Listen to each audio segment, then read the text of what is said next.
It's about 18 months since we dug this wildlife pond, and we put it in with a nice liner.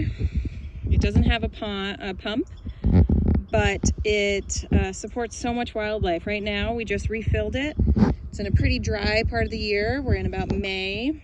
So you'll be able to see all sorts of bees. Here we've got a bunch of honeybees. They are kept by the Appalachia beekeepers on site, but then there's also a bunch of native bees that come here as well. Not to mention all the larger creatures that stop by, including foxes and raccoons and dragonflies, all kinds. So we have a ton of Florida native plants here. Here's one of my favorites. It is a Sarracenia leucophylla.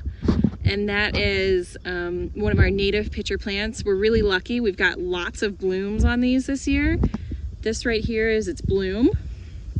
And these are, of course, its pitchers where it traps animals to eat them and digest them. You can see we've got it in the way shallow end here, but it still gets a good amount of water.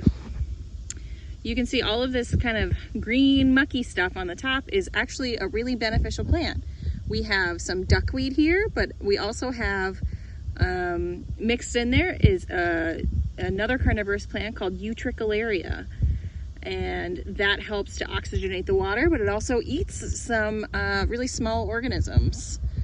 In the back here we have some different aquatic plants. We've got some water lilies, and then we also have the Sagittaria to the right, and then the pickerel weed, that purple flower. You'll see that a lot out on local rivers like the Wakulla or the Wassissa River.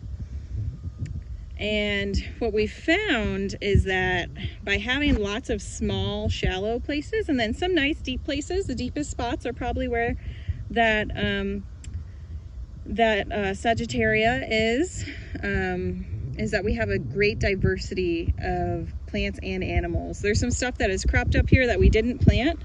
Here we have some rushes, and we've started making these grow bags here out of landscape fabric so we can get rid of the plastic as it becomes more brittle with all that sunlight. But this big guy we definitely didn't plant, and it is a cattail. So we'll see, it might outgrow this area. We'll see, but we're keeping it for now. We have all sorts of frogs and other great native species that use this as part of their habitat and their shelter to raise young and just for water too. Every organism needs water, and this great little pond here at the Leon County Extension Office really helps to serve our local wildlife right here in the middle of Tallahassee.